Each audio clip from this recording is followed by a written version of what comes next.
All right, everybody, I think we're going to go ahead and get started.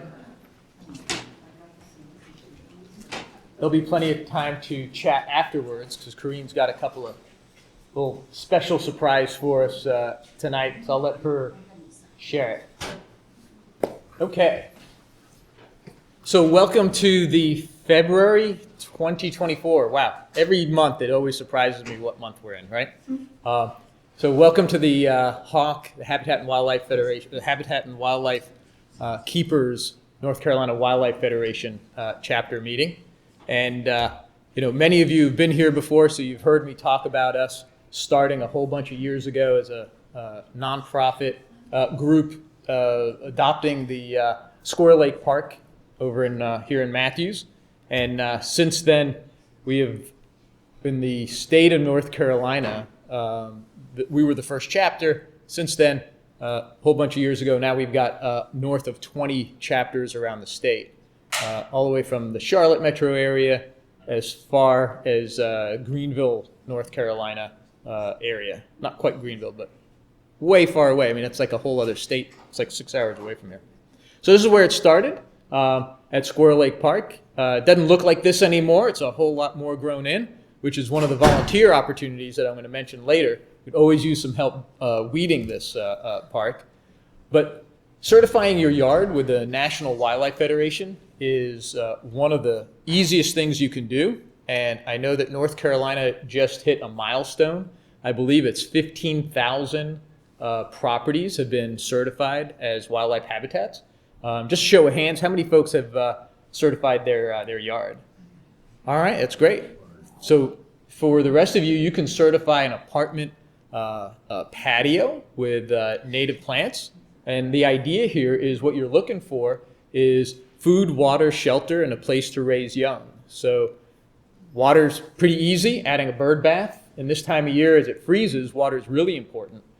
So having fresh water or a little bubbler or a little shaker to keep that water from freezing over. But the one other piece that we talk about is also going easy on the herbicides and fungicides and pesticides and things like that. So not only making it a habitat, but also habitable, right? So we talk about volunteers. So one little piece that I mentioned, we could certainly use some folks helping us weed over at Squirrel Lake Park. But we've got Kids in Nature Day, our Earth Day celebration coming up in April. I'll mention that in a second. And we have all sorts of fun activities for folks in various levels of engagement. So everything from manning the information booth to helping us carry stuff and setting up and breaking down, as well as giving away free snow cones and teaching kids about STEM activities and taking kids for a little hike around the lake, as well as fishing in the lake. So if any of that kind of stuff, as well as many more, are of interest to you, we're going to be sending out our volunteer sign-up genius sheet here this week. And so pick an activity and come help us out. In addition, there's other volunteer opportunities. Bringing cookies to our meeting is always a fun one. So if anybody's a fantastic baker or they know where the bakery shop is, feel free to bring us some cookies. But we're going to pass around a sheet. Actually, do we have it on the... it's already moving. All right, great. And if you're not on our newsletter list, you might be, and we might have forgotten to email you as well. We've had some technical difficulties the last couple of months, but do add your email address, and we'll make sure to add you to our newsletter. One of the other things we could use help with is if anybody here enjoys doing some website editing, not whole like creation, but just a little editing. Jonna helps us out with doing the technology and recording these and then posting them to our YouTube page. And we're all a little volunteer organization. So any little bit or big help you want, please come ask for us or talk to any of us or part of the leadership team. And we need you, so get moving. All right, so Earth Day is coming up April the 13th. Is when we're going to be celebrating it over at Squirrel Lake Park. William Subaru is sponsoring us again, which is fantastic. It's almost, I believe this is their 10th year sponsoring that event. So that is a beautiful thing, as well as the town of Matthews and the North Carolina Wildlife Federation. So last year, I believe we had almost 1,000 people come through with about 40 exhibitors, from Park and Rec to Tree Charlotte to Sustain Charlotte to Audubon always can't make it because it seems that their bird count it coincides entirely. But Winghaven has been able to get a couple of volunteers, so they're going to be attending. They're usually together with Audubon, unable to make it. But so if you're not aware, Audubon's also, Winghaven is a fantastic place over in Myers Park. If you haven't visited that property, it's a great spot for you to go ahead and tour. Can I add something to that? Yeah. This weekend, because of the bird count on Friday morning and Monday morning, it's free to go. So between Friday morning and Monday morning. Not between Friday morning and Monday morning. Friday morning and Monday morning over at Winghaven, it'll be free entrance over there. And that's, which weekend is that? It's 16th and 19th. 16th and 19th of April. February. Of February. You're talking about literally this? Yeah. Okay. Yeah, this. All right. Very good. My confusion. So there's usually an entrance fee. They're waiving that, so definitely take advantage of that. It's a wonderful property, and there's a little secret I'll let you in on. There's a beautiful big tulip poplar all the way in the back of the property that is hollow, and you don't notice it because it's the back side of it that you can enter it, but like several of us could stand up inside. So if you've never been, or if you've been but you never noticed, it's a little secret that I just let the whole planet know if they look at our YouTube videos. Okay, so we talk about leaving the leaves this time of year. I collect tons of bags off the side of the road and use them in gardens, and they are full of wonderful larvae for moths and butterflies, as well as ladybugs. And one of the things that most people have talked about more recently, which is lightning bugs. You just don't see lightning bugs as much as you used to. And that is because they overwinter in the leaf layer. So if you and your neighbors, everybody else are getting rid of their leaves and turning it all to mulch, well, you miss out on quite a bit. So keep your leaves, put them in a corner of the yard, or leave them where they land and make your whole yard a garden, and you'll have a whole bunch more. Then your neighbors will wonder why you have all the lightning bugs and they don't. It's a great opportunity. Great. That's another reason why certifying your yard is an opportunity to educate your neighbors on why we do all this. Our sponsors, again, I mentioned William Subaru, Birdhouse on the Greenway. Fabulous folks. So if you don't know them, you ought to get to know them. You ought to also get to know our YouTube channel. Has all of our previous, we've got about 30 videos up there of previous presenters, including Doug Tallamy, and last month we had, or the month before, we had a great presentation on loons right here in South Carolina. Fascinating stuff, as well as elderberry. I never knew how easy it was to make your own elderberry syrup, and we got a chance to make some right here in front of the room, as well as try it.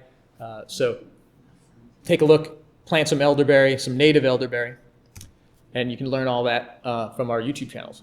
Next month, we have a really interesting thing. So next month, we are not going to be here. We're going to be at Purser Halsey Park. I always get the names backwards. We built a chimney swift tower. Matter of fact, at this point, we built it a while back with the help of the Charlotte Woodworkers Guild. And we're going to go ahead and dedicate that and have a presentation on chimney swifts. That's going to be our next monthly meeting. So not only are we going to do that, but Ken Nidell is also going to go ahead and set up a moth screen to try and see what moths are out there that night as well. So might be a little early, being only March, but it'll be a fabulous time. If you've never been mothing before, that's a neat thing. Set up a sheet, set up a light on it in the dark, and they all come run it. So that'll be a lot of fun as well. Tonight we have a special guest with us, and her bio is so large I have to pull it up and read it. But it's really fabulous because one of the things I love about it if I could find it, is how she got into ecology. You know, we all have our own story of what got us excited about birds, butterflies, beavers, whatever. So, you know, the part that I love about Corinne Rizzo, by the way, is our presenter tonight. She's a Central Carolina's master naturalist, a certified interpretive guide, as well as a certified North Carolina environmental educator. Throughout the last 8 years, she's worked with the Mecklenburg County Nature Preserves and Natural Resources, and she's been stationed at each of the county's 4 nature centers, including her current home, which is Stevens Creek Nature Center. She found her way, and this is the part that I always find super interesting, not only people's credentials, but what really their passion, how they get into ecology and biology and nature and that kind of thing. So she found her way into nature, ecology, and education through her academic experience in literature and writing. She started visiting the places where these stories and poems took place, and eventually found herself building outdoor skills, learning the names of flora and fauna throughout these experiences. And now she's an environmental educator and gets to share these type of things. So it's fabulous. We're going to have all sorts of rodents, obviously, right on front and center. We've got this beautiful big beaver. I will go ahead and switch it over. Corinne, you can come on over here and we'll get your computer set up.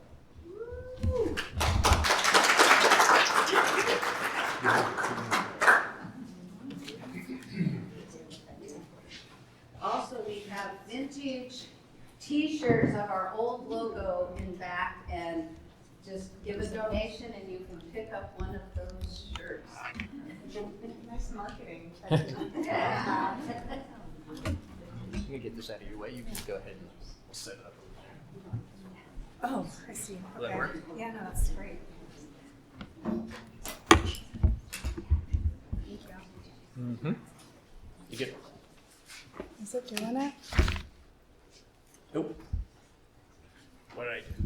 I don't know. There you go. You're back up. Oh, nice. Okay. Yeah, you kick that. Doo-doo-doo. That one. Good. Cool. Hi, guys. How is everybody doing? Everybody good? All right, awesome. I always tell people, like, I have the biggest imposter syndrome when it comes to presenting. I always feel like there's something I don't know that someone's going to ask me. So if I don't know, I will be honest and tell you I don't know. But after that, after hearing my bio read back to me, I feel like I should not have imposter syndrome. It was a good little boost. So we're talking about rodents today. And these guys are the best. I don't know how you guys feel about rodents, but these guys are just the best. I learned a lot through this research. I don't think my little thingy is gonna work. Nope, it's not. I'll use this. So we'll get right into it. We're gonna talk about what classifies a rodent. And what classifies the rodent is a really interesting adaptation. The paper is probably the best bet for that. So, not just any teeth, right? But ever-growing teeth. These have, they're characterized by upper and lower pairs of ever-growing rootless incisors, right? So these guys right up front. And so rodents are also the largest group in the mammals class as well.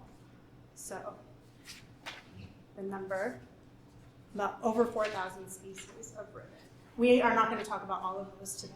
But we are going to talk about some of the ones that I thought were maybe the most charismatic, or maybe the ones that might interest you the most as well. All right. So later on this evening, we're going to get hands-on with rodent teeth so that you can see exactly what I'm talking about when I'm talking about ever-growing. But when we think about rodents, we think about chewing. At least I do. There might be some other things, but chewing is definitely part of it. They have something called open-rooted dentition, which is a fancy way of saying that their teeth, as they wear down, continuously grow. And as they continuously grow, they have, and they do this is really fun, they do this through stem cells found at the root. So they don't have the same kind of crypts and roots that we do in our gums and our jaws. they have stem cells that continuously regenerate, which I think is absolutely fascinating. And I definitely wanted to share that with you. What's even more fascinating is that when the tooth is injured, those cells divide even faster to help repair and regrow. So it's about for a mouse, I don't know what it is for a beaver, but every 35 to 45 days, they'll start to wear down their teeth. And as they're doing that, those cells are regenerating continuously. We're going to get hands-on with that a little later. The skulls are so tiny that showing you just now would not help. So we're going to pass them around. We're going to get hands-on. So that is us taking a look. So later on this evening, we're going to take a look at owl pellets. So we can actually, I'll pass a couple around. These are safe to touch. If you're eating a snack, maybe don't eat the snack while you're touching it. But they are safe to touch. I wouldn't give you something that wasn't, I mean, you can, that's up to you. I work a lot with young, children, and I always have to tell them, eat first, touch this now, later. So yeah, I'm passing around. So after you're done looking, you can pass it to your neighbor. After I'm done giving you my spiel, we're gonna tear them open. We're gonna see what's in them because owls eat rodents, right? So it only goes to serve that what they regurgitate is going to have the bones and remains of rodents, right? Sometimes other animals too, small birds and things like that. But I'm hopeful that we will find at least one skull, but I have some backups just in case. All right, so we're gonna take a look at the rodents we have here in North Carolina. We're starting with my favorite. Hey, it's hard to say favorite. It's hard to pick. So this is our groundhog. We also call it a whistle pig, which I think is super fun. We're starting with my favorite, the best name in the whole world, whistle pig. They get up to 12 pounds and 2 feet long. They forage on vegetation, and they create dens and burrows as habitats. This month has one of my favorite holidays, which is Groundhog's Day. And we just had Groundhog Day, and Punxsutawney Phil predicted an early spring for this year. Punxsutawney Phil is only right 40% of the time. So place your bets accordingly. Some things I learned about Punxsutawney Phil this year, just because I had some people asking me, some young people asking me about Punxsutawney Phil. So apparently he's a meteorological nightmare. Meteorologists do not like Punxsutawney Phil because he gives a bad rap to weather prediction, I think, is the consensus. According to Punxsutawney Phil's website, his website, he is immortal. So according to lore, he is the only groundhog that he's the only Punxsutawney Phil, which is impossible because they don't live that long. Punxsutawney Phil likes barbecue potato chips. I also do. He's only right 40% of the time. He's the sworn enemy of weather people. I only ever paid attention to that part this year. All the weather people were just grumbling about Punxsutawney Phil. But I guess if somebody was giving my profession a bad name, I might be grumbly about it too. All right, next up we have this star of the show. The beaver. So beavers can weigh up to 40 pounds. I Googled it. It's approximately the size of a kindergartner. Not all kindergartners are created equal. So 40 pounds that's a lot of beaver. So they are strict vegetarians, as we know. I feel like it's general knowledge that beavers eat away at the tree material. They're vegetarians. They really love sweet gum, poplar, willow, fir, pine. I don't know if they're picky, but the list goes on, and I didn't want to take up all your space and time with all of them. So back in 1897, this beautiful creature was almost hunted to extinction in the fur trade. And then populations were restored, and they're flourishing now. They create dams and lodges, which is super fun.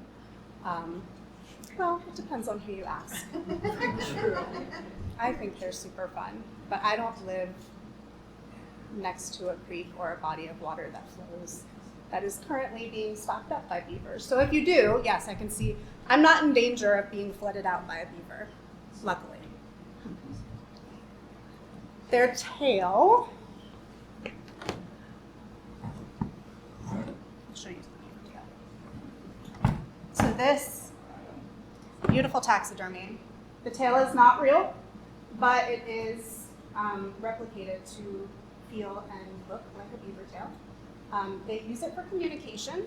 It stores fat for them, and they use it to kind of slap the water and slap down mud onto their lodges and dams. This is a little offensive, so they stay in a spot and set up shop until everything's gone, and then they leave. That offends me just a little bit, but only because that's just their nature. They gotta keep chewing, they gotta keep eating, and they have to provide a place for them to live as well. Colonies of beavers are 4 to 7 beavers at a time, and they are the largest one in North America. I feel like this is the opposite of, so these two get confused a lot when people see them out in the wild, if you're lucky enough to see them out in the wild. Muskrats, they're about 2 pounds. They require permanent water habitats, whereas beavers are a little more flexible and they can spend their day out and about in different places. Wetlands, marshes, things like that. Muskrats are not just vegetarians, but they will eat vegetation. So they'll eat frogs, fish, mussels, and they also den. This one.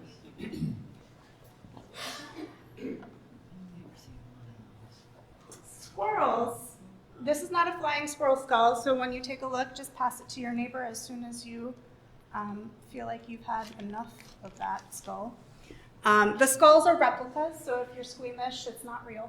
But it is to represent the real specifications of the squirrel. So the skull belongs to the gray squirrel, but these guys are super charismatic, and I wanted to talk to you about them.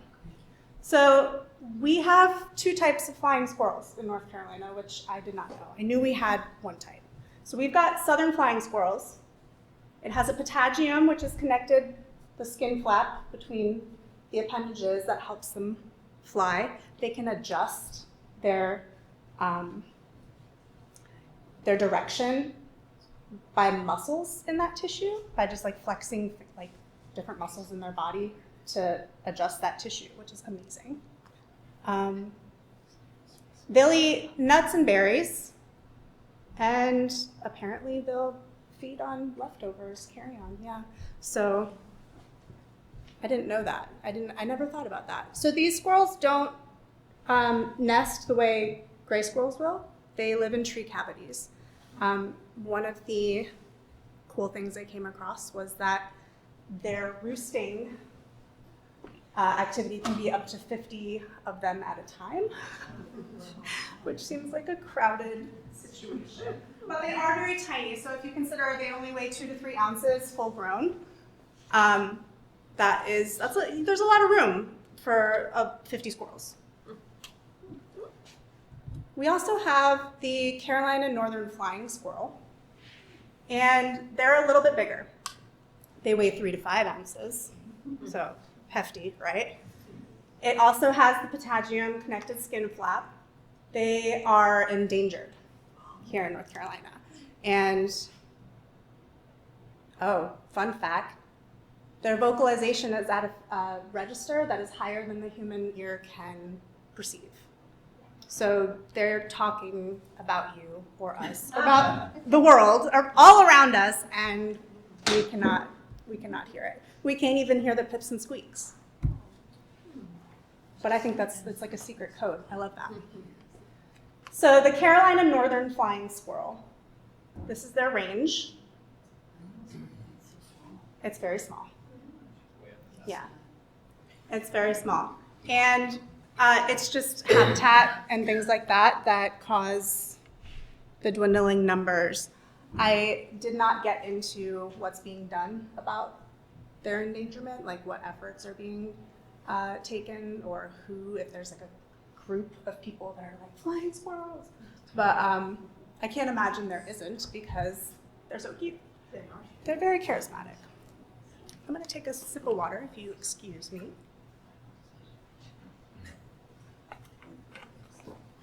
You guys all done with the squirrel? I think so.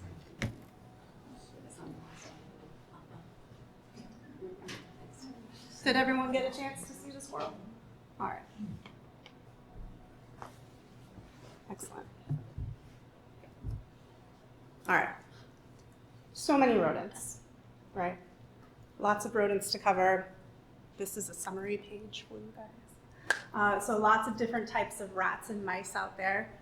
We've got lots of white-footed mice. That's what I see the most out in our nature preserve. Wood rats, which I've never seen one in person. Has anyone else seen one in person? I don't know. They're bigger, and I might be actually a little scared of one. If it was like closer to me. If it was like scurrying away, I'd be like, so cool. And then we have voles, which similar in, all of these guys are similar in diet, nesting and burrowing habits, things like that.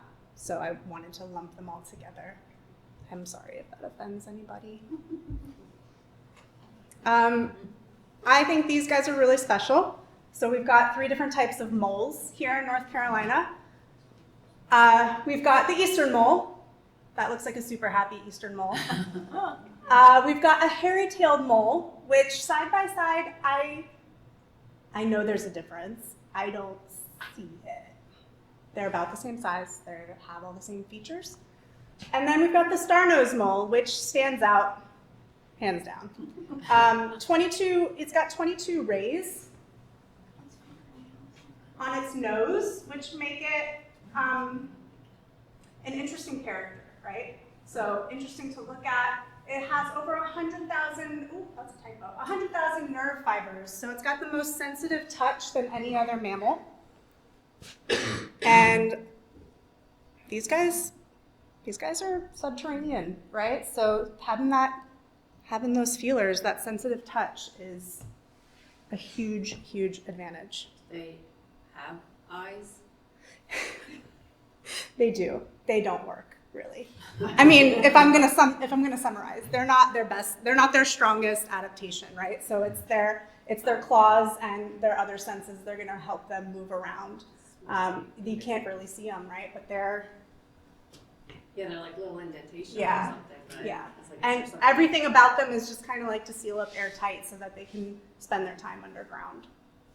I think they're really special. They tunnel, they eat grubs, worms, and insects, and they are nocturnal. The only time I've ever seen them is at night. And it's a really fun thing. All right.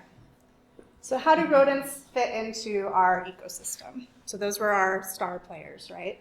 There's lots of other types of rodents. These are the guys that I wanted to feature for you today. So how do they fit into our ecosystem? Any ideas? Aerating. Food aerating the ground. What's that? Aerating the ground. Aerating, okay. Food for birds of prey. Yeah, absolutely. And trees. They do. As I So say. they're unintentional, and this is my assumption, unintentional foresters. They could be intentionally doing it. They are intentionally storing food away for themselves. And whether or not they get back to it is the unintentional effect of the way they store this food. So by storing food in stashes, they don't always get back to those items, and that leaves plenty of time for germination, especially acorns and oak seeds, oak acorns. So yeah, they hoard caches, scatter and bury their stashes, right? Just like we talked about with squirrels. This guy is also a charismatic character. He is Scrat from Ice Age, if you've ever seen that animated movie. It's really special. But he has his own sort of fame these days, so awesome. So seed dispersal. not every stashed and cached item is recalled and consumed. Those seeds end up germinating and creating food sources and habitat for other animals in our ecosystem. Like larger mammals, seeds and spurs latch onto their fur and get dispersed that way as well. So just like us, just like we would think of any larger mammal, things get stuck to them too, and they carry them around. I'm calling this my rabbit hole research because inevitably, no matter how many times I've taught a thing, albeit this one is newer for me, I always like to go back and find out what's new. What's new? Has something been discovered? Is there somebody talking about a certain thing that's more topical? So I went through and I did some research. And there's this study about how rodents stash their food items. And they can sense when an area, by using their scent, their sense of smell, they can sense when an area has a high rate of predation or a potential high rate of predation. Not just for them, but for the things that they're stashing, right? So they choose less predatory sites for like their favorite spot. And then they go find other spots too, because inevitably they have to spread. They have to have multiple caches, right? So they go and they find other spots that are less ideal, but still work for them. And the less ideal spots are the ones with a higher scent of other animals that might prey on the seeds or nuts that they're stashing or prey on them. And they can all do that. They can do all of that with their nose, which is amazing. So when that high likelihood of predation is present, the rodents are less likely to bury the seeds in that area, and then they take longer times to come back and retrieve them. So it's like a plan B or C site for them, right? They're gonna leave it there for longer. They're spreading them out further, and they're not coming back to eat those right away. They're going to their favorite spots. So it's really interesting to think about this, because if they have multiple stash sites and some are less preferred, those less preferred areas, the ones with higher rates of predation, are going to have more time to germinate, which impacts the ecosystem, right? So those areas where the acorns are left for longer, more likelihood of oak trees growing. Same with any other seed or nut that is being planted. So the predatory behavior of other animals impacts, this study has determined that the predatory nature of other animals impacts plant growth in ecology, like the forest setting. And that was the best way for me to sum it up. I thought that was really, really interesting, because I'd never thought about how predators or competing animals affect plant growth. Why would I? You think about other animals that are interested, they'll go and they'll get the acorn, or they'll go and get that animal. That's it, that's the end. But apparently not so. Something to think about. All right, another way, so we talked about, we had some of this feedback when I asked you guys how the ecosystem is affected by rodents. They can act as soil tillers. They burrow and create natural soil aeration. So bonus points over here. So aeration pulls in oxygen and carbon and other nutrients into the soil. It tills it, just like we would in a garden. We want to stir that stuff up and get all the things distributed and recaptured, all those nutrients into the soil. They're also spore spreaders, which is a really important part of rehabilitation for forests and other sites. So rodents who eat fungus will pass spores in their scat, which allows for new fungal growth. The fungal growth helps add nutrients and water to the soil and is critical in times of environmental impact like wildfires in Hawaii, volcanoes, or other places. I'm just thinking about Hawaii. Floods and things like that. So having these critters run through the woods and visit sites that have fungus, and then they carry it back. So this is part of their diet. They'll eat it, they'll digest it, but even just brushing up against it or walking across it, they pick up spores and they continue on their way. So they're not just germinating with seeds and nuts, they are doing so with spores as well. All of that stuff is really important to add nutrients to the soil. Oh, we just talked about that. There's a squirrel eating the mushrooms, super cute. Oh, I have a video. Don't know if it's going to play in this mode, but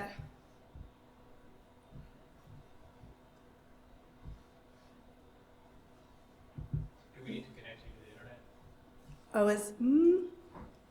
am I not connected to the internet? Yeah. We can save it for the end. So beavers are, imagine there's a video and we're going to play it at the end. So beavers are exceptional examples of a rodent who influences habitat. So as we talked about before, they build dams and lodges. These activities slow down water flow in moving water. It creates habitat for amphibians and aquatic invertebrates. So other really important prey items for other animals. Oh no, I came out of the mode and now I have to go back in the mode. There we go. Is that gonna work?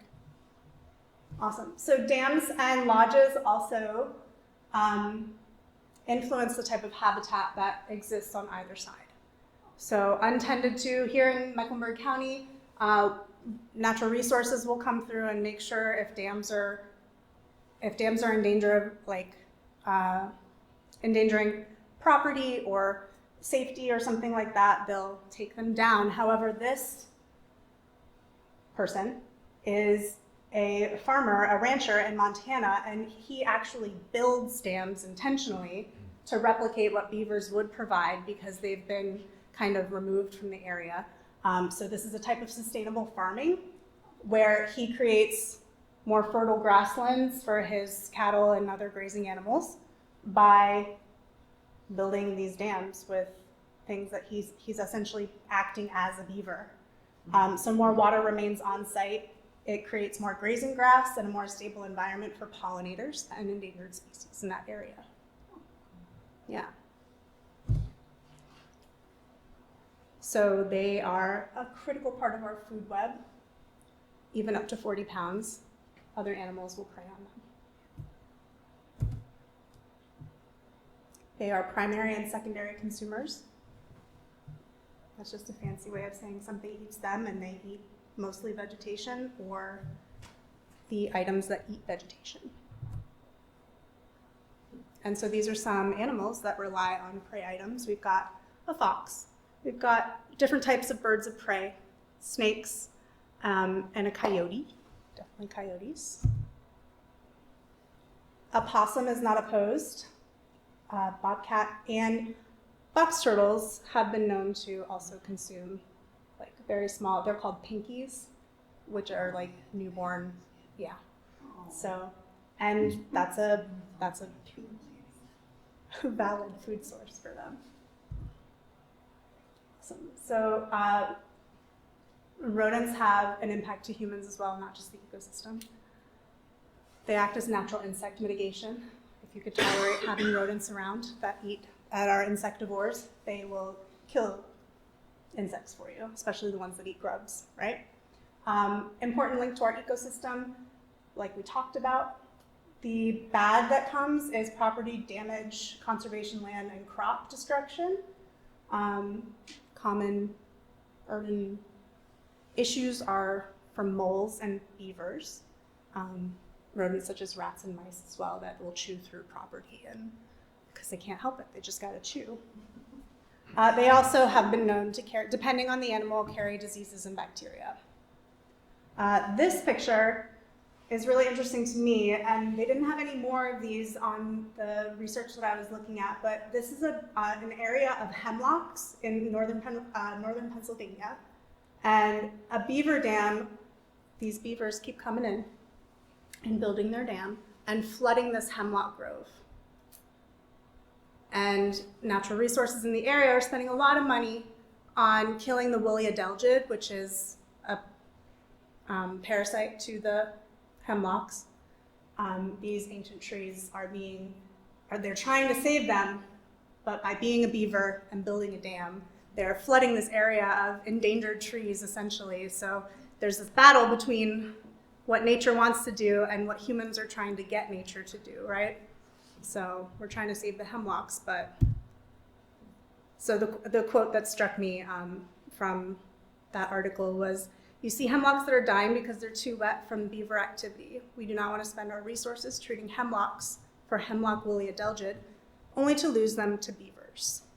So, yeah, you know, they're great in some instances, and then in this instance, that's a real push and pull, or, you know, it's kind of like, a lot of money gets spent on treating those hemlocks. All right. So rodents can be living with them can be a difficult tightrope walk. They can have negative impacts to our health and well-being. But when we call exterminators to get the ones in our living situation, they often use anticoagulants, which is something that prevents your blood from clotting. And that's harmful for the animals that eat those animals, right? So there was this recent study at the Tufts Wildlife Clinic that 100% of red-tailed hawks that they tested in the area had been exposed to anticoagulant from rodent pesticide. This can be a big deal because birds of prey are also a huge part of our ecosystem. There's a balance there that needs to be had, and by taking away one or poisoning one of those food items, we're also poisoning our birds of prey. So by not being able to clot bruises and small cuts that just happen when you're a wild animal, those things don't clot. You'll end up with internal bleeding or fatal bleeding of some kind. It doesn't just occur in birds of prey, or bops as I call them, but any animal that preys on rodents or scavengers. So some animals will scavenge traps if you leave them out, and that is something that happens as well. Best case scenario, it's like a little motel that they can't get out of once they come in, but we're going to talk about that. So what can we do instead?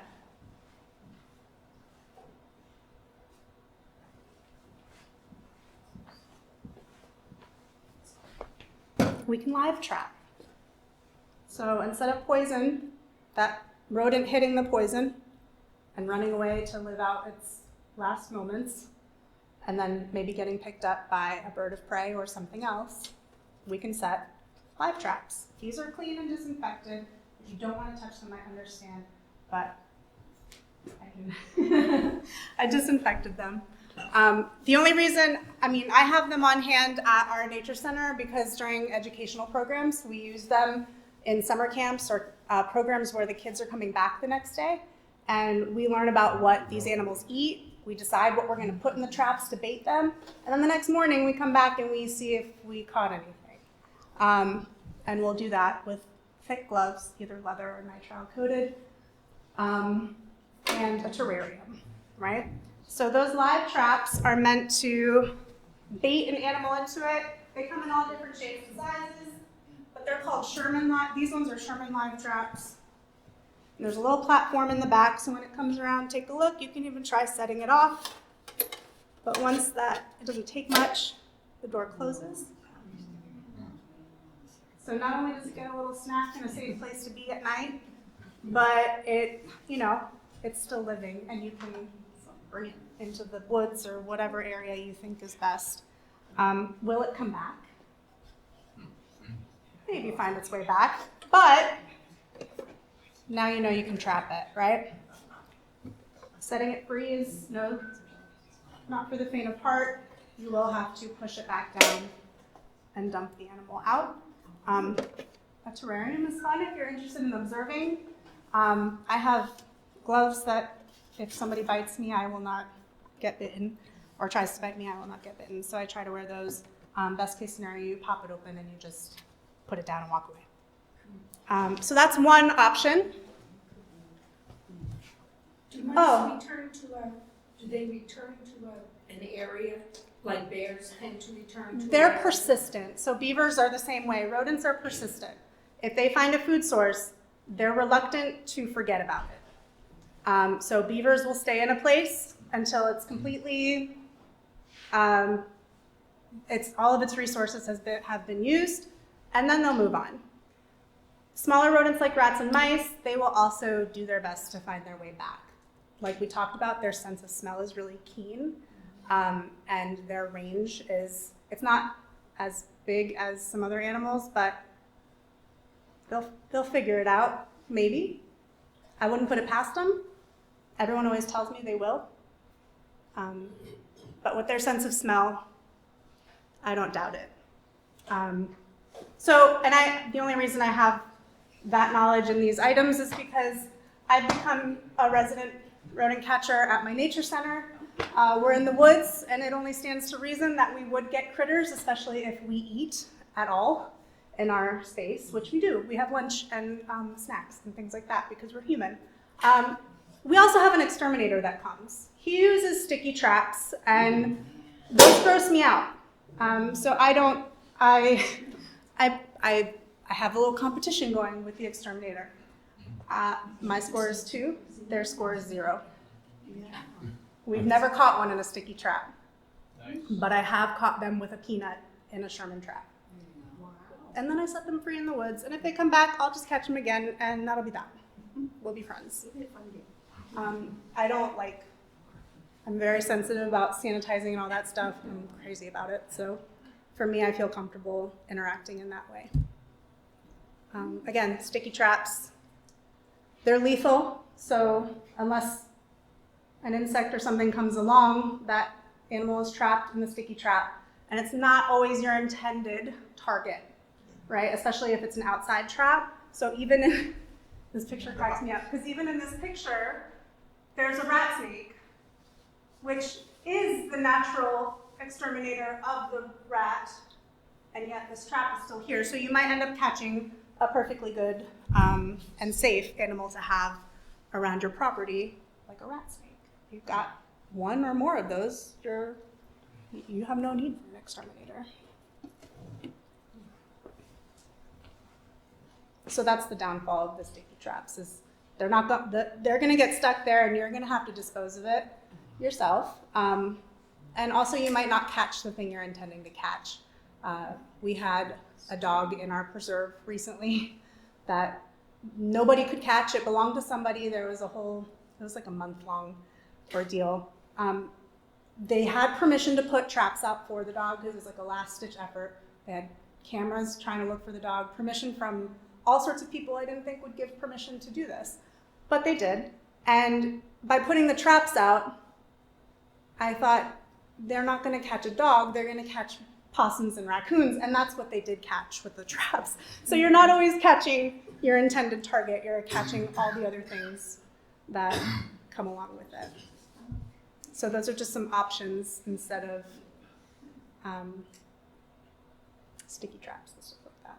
So live traps, things like this. And with beavers and stuff, if you have beavers on your property, you can call the county. You can call,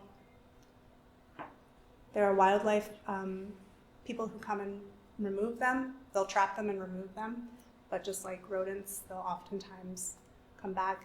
Beavers, otters, muskrats, things like that, they will often get, so unintended side effect of beaver trapping, river otters, muskrats, things like that also get stuck and don't always survive the trapping process. So it's a difficult balance. It's a tightrope walk, like I said earlier. But yeah, if anybody has any questions, I'm happy to answer them if I have answers. Yes?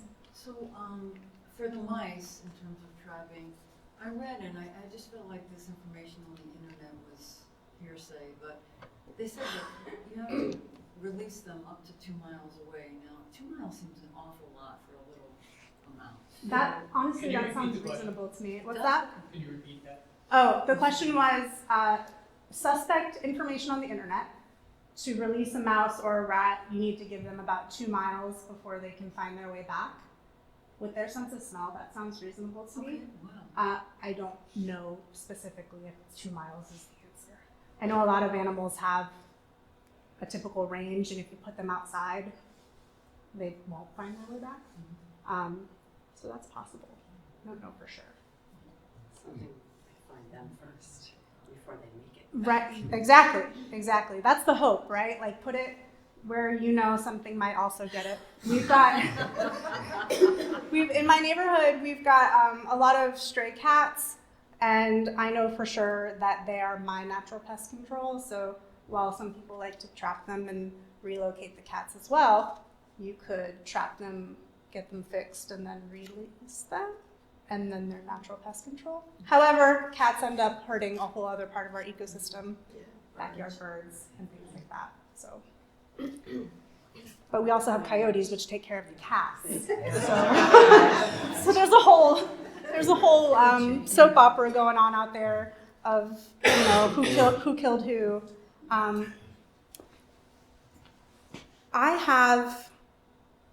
What do I have?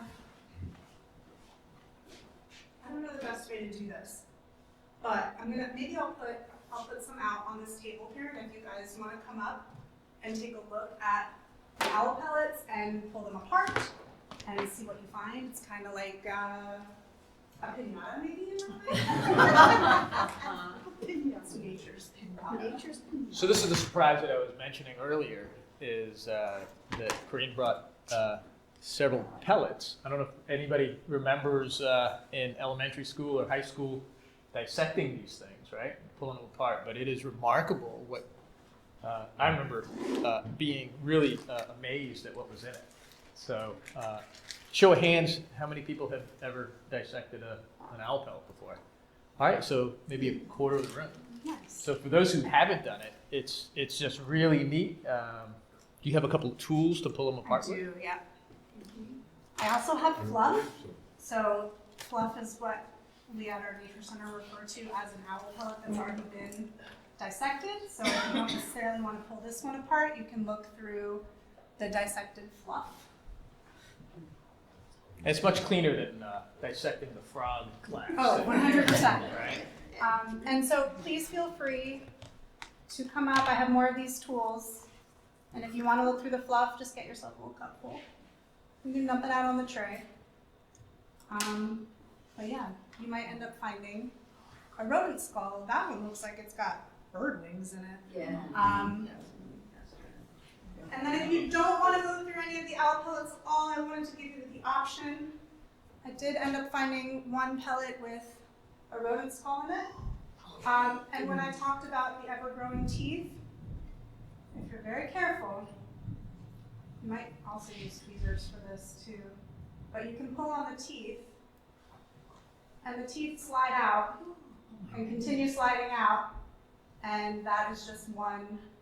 So please, I encourage you to at least come check that out. That's just one way that you're able to see how that continuous growth works. Imagine doing a root canal on that thing going all the way to the back of their skull.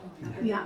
That is remarkable. Yeah, back where the stem cells sit, instead of us where our teeth grow, we get 2 chances, right? There's just regenerate, the open dentition. The person has a question here too, in the purple shirt. Yes. When you were talking about the exterminator at the nature center, like, and I understand exterminators all use different things, but can the nature center say, like, it just feels very inhumane, so that seems interesting that the Yes. nature center, if they could say, hey, don't use this, like. There are limited options for what humane is. It's a fine balance between humane and healthy. So we were finding, and I don't know if I've caught all of them. We haven't heard anything. I've caught 2 this year in our office, and since then we haven't seen any scat or urine. But it was showing up in our office, our desk drawers. And even though we don't keep food in our desk drawers, they were finding paper and stuff that felt like fun for them to nest in. And That's a little too close for me. Yeah, no, I agree. I agree. Like my keyboard's not safe. Like my everything I'm typing, you know. So, and it's not my call. They pay for the service to come, and if you have suggestions for, I mean, I've been live trapping them and setting them free. Right, and that's like So, awesome, but I'm saying, I'm surprised they just don't use the old fashioned, like, Snapchat. No. get it done and then. Oh my God. No, I'm saying, I mean, that's all. Right. But I'm saying, like. They have this those. is more- Suffer like Right, that. because they can stay alive for days. I on know. bush traps. I know. Like, it's just sad. I think last year they used the snap traps and were unsuccessful. There's a reason they used sticky traps this year. Gotcha. And it might just depend on the exterminator that comes out that day. They're like CSI investigators. They're like, this is what you need for this area. And like, they're even talking about using pheromones to track them into like one area so that the trap, like, cause rodents are funny in the way that if their environment changes, like they have routes, right? If their environment on those routes changes at all, they don't go that way anymore. And so traps generally become ineffective anyway. The food in the trap and the live trap is an extra motivation to continue on that way. And I think that's why I've been more successful than the exterminator. Cool. But yeah, I thought that was really interesting.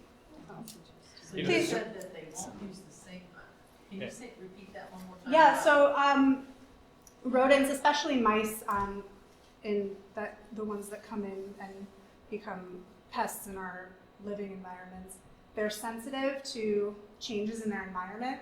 If they experience a change, they typically won't continue. They have these routes that they like to take, and they'll use them over and over again because they're safe. Kind of like the way that they'll find the places to stash their food that they know are safe. They'll continue on those routes, but if something has changed, like putting a trap, they will go around it or go back and find another way, typically. If there's food in a trap, like the Sherman trap, that's more motivation to maybe go a little further, and that's where they get into trouble. It's like, Or not, maybe that's the young mouse. yeah. Who doesn't know Inexperienced because it mouse. hasn't been trapped They're like, before. that peanut looks pretty good. Like, I didn't have to work for that. Everybody's had a life or peanut moment, right? So,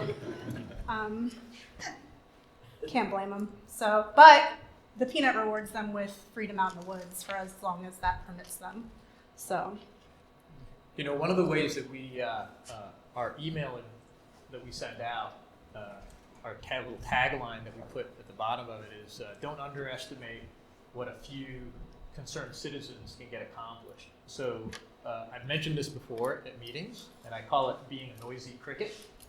So I commend you for having, you know, looking at this and saying, that's not for me. And, you know, certainly bringing up the question of, hey, we shouldn't have that in other places. So I commend you for it, and I'd encourage you all, the best way to get things accomplished is to call and make a few phone calls, send a couple of emails, and, you know, express your satisfaction or dissatisfaction with a certain policy. And so I'm a big fan of not having rodents in my garage and in my home, but I also don't use these. So I encourage the hawks and the owls and the snakes in my neighborhood, and we have a whole lot less problems in our neighborhood with folks in the neighborhood, in my neighborhood, that don't kill snakes anymore. So I go to all my neighbors, and they know to call me, and I'll catch a copperhead, and I'll go ahead and get it to the Carolina Waterfowl Rescue. They rescue copperheads, and they'll relocate them and get them out of your neighborhood. You don't have to kill them.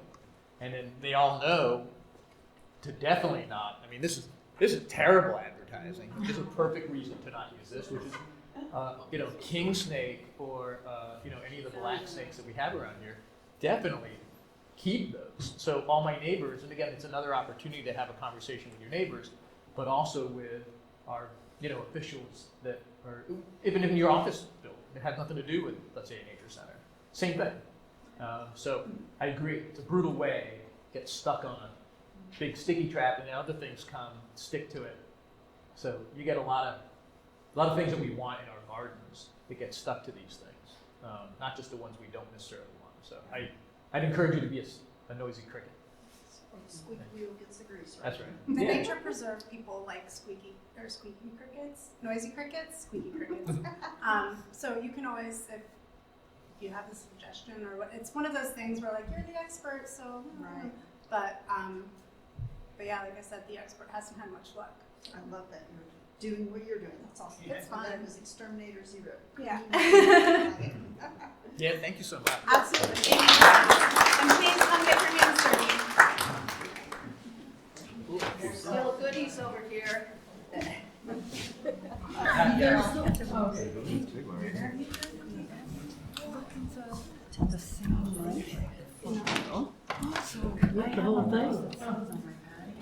Was that the one she was in the teeth or in the top?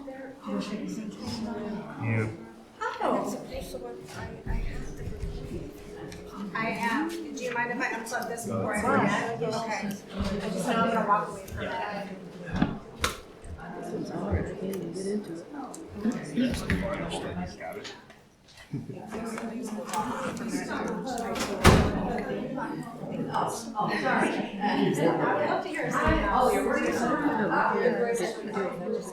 I was afraid to do it too hard because I was afraid I didn't want to break it. So it was interesting to see. Ooh, balloons.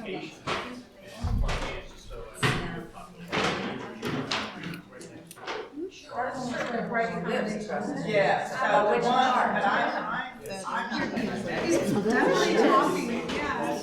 They just come from cells, no roots. Right, exactly.